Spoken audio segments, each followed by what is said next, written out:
Hi,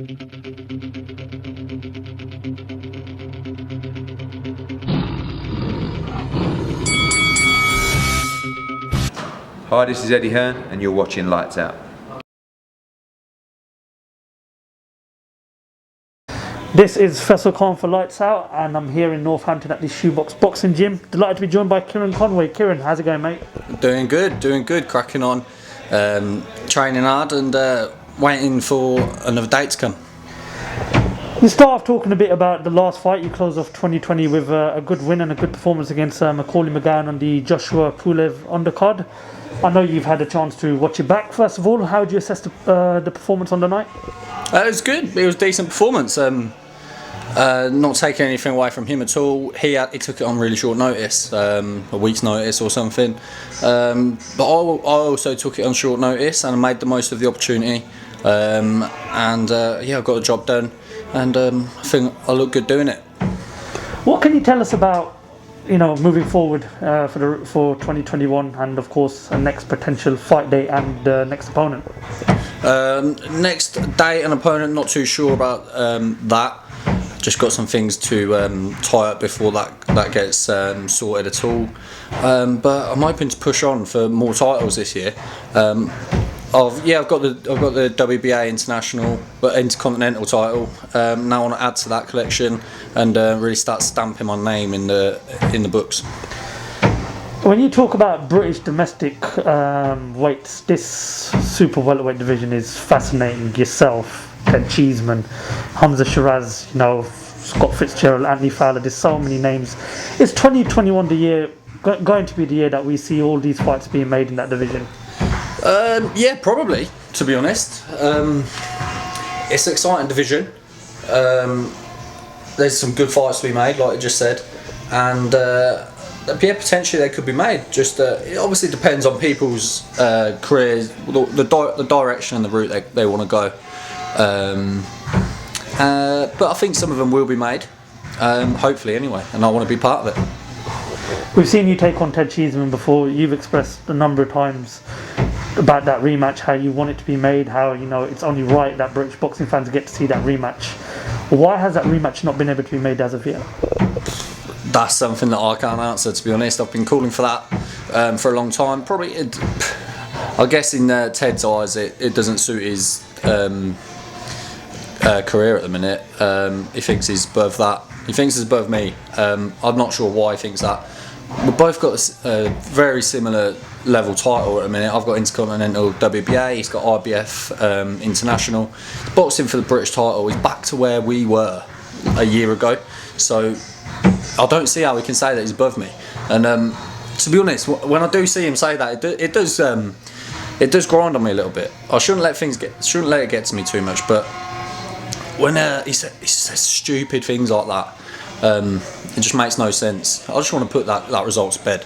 Stop people wondering stop the questions. Who do you think won this? Do you think Ted should have won? Do you think Kieron should have won?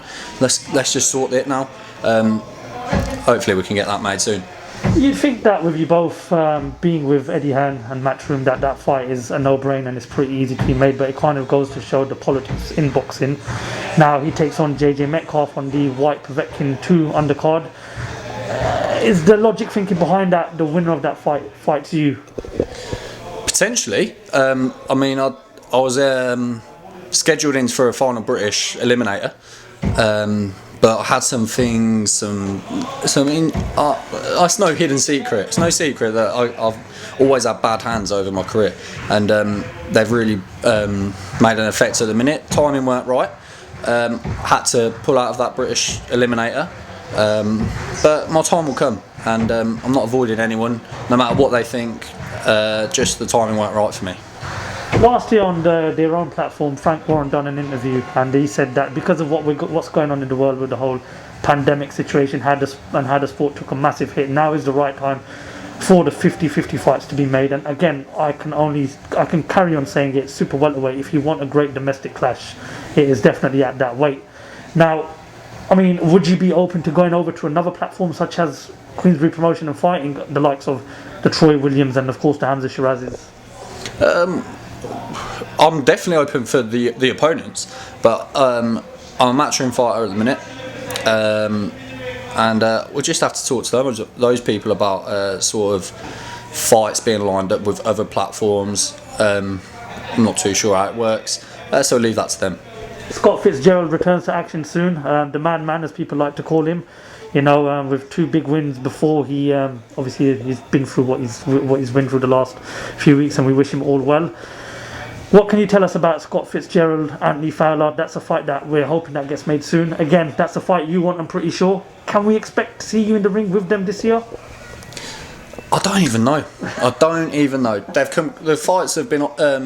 I've took the fights multiple times with a few of these guys that you're mentioning. They've just never pulled out. The fights have never happened for one reason or another. We yet to see if these fights could happen, but I'm not sure they've got to happen at some point. Whether it's now, whether it's down the line, whatever's best for our careers. I understand if it's better for their career to have it in a year's time, in 2 years' time, it'd probably be better for me as well to have it in a year or 2 time. It's just got to make sense. In 2021, obviously, again, as I mentioned before, the pandemic, you know, things have sort of slowed down, but boxing is now slowly getting back up and running again. What's your sort of plan for 2021? Are we thinking 3 to 5 fights and perhaps the British, maybe even the European? Like I mentioned a minute ago with my hand injuries, we just got to get those out of the way, and hopefully I can get 2 or 3 fights in this year. If more happens, then fine. But I'm definitely looking to push on for more titles this year. I don't want to be standing around in the same position for another year. I want to be moving on. These hand injuries, how much of an effect have they had on you and your career, and what more can you tell us about them? Well, put it this way. Early on in my career, I had 3 knockouts in a row. Hurt my hand in the last one, both hands in the last one, and I've not had a knockout since. And people always claim that I'm not a big puncher. It's not that at all. I've had to hold back a little bit because of my bad hands. I'm not making no excuses. Sounds like I'm making excuses now, but I'm not. I still get in there. I still fight. I still put good performances on, and so now it's time to get them sorted so I can give them 100%, and people can see what I'm really about. They've only seen 50%, at maximum 50%. I've not even had the tools to work with, and I'm beating anyone that's put in front of me, beating them easily, and they need to push on. You're going into fights with hand injuries and you're still getting wins. Imagine what you're going to be like when those hands are 100% healed. That's it, and people haven't seen hardly anything yet. Like I said, there's a lot yet to be seen. I think I'm impressing so far as it is, but still there's a lot left to be seen. I'm asking everyone the same question, so I'm going to have to ask you it. When it does get made, Tyson Fury, Anthony Joshua, the biggest fight in my generation, I believe, and I'm pretty sure everyone else will go with that. What prediction do you give for that fight when it does get made? Fingers crossed it gets made soon. I think it will get made soon. And it's obviously a massive fight. We want to see it. I think it'll probably be a draw. Get another one on next year. We'll get a nice little draw in there, and sets up a nice big fight again. So that's my prediction. And just a final question, talk a bit about Shoebox Boxing Gym, working with the likes of James Conway. You know, how much wonders has he played on your career so far? Yeah, obviously he's my dad, so it can be bitter at times. I asked you because I don't want to refer to him as your dad, because every time I've interviewed someone and their father's their trainer, there's like coach first and outside back to being father son. Well, it crosses over sometimes, and then it goes gets a bit nasty between us, and we have a few arguments, we have fallouts, but we sort it out and we crack on.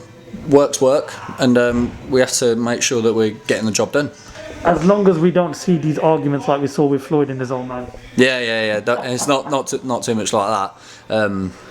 More just little bickers, to be honest, and just father and son things that they just always get in the way, don't they? Well, you have a misagreement, and just sets the house on fire. What's the message to the winner of JJ Metcalf and Ted Cheeseman? Because I know you want that Ted Cheeseman fight. Floor's all yours. My message to them. I want the winner. Everyone knows I want the winner. Everyone knows that I can beat whoever wins out of those.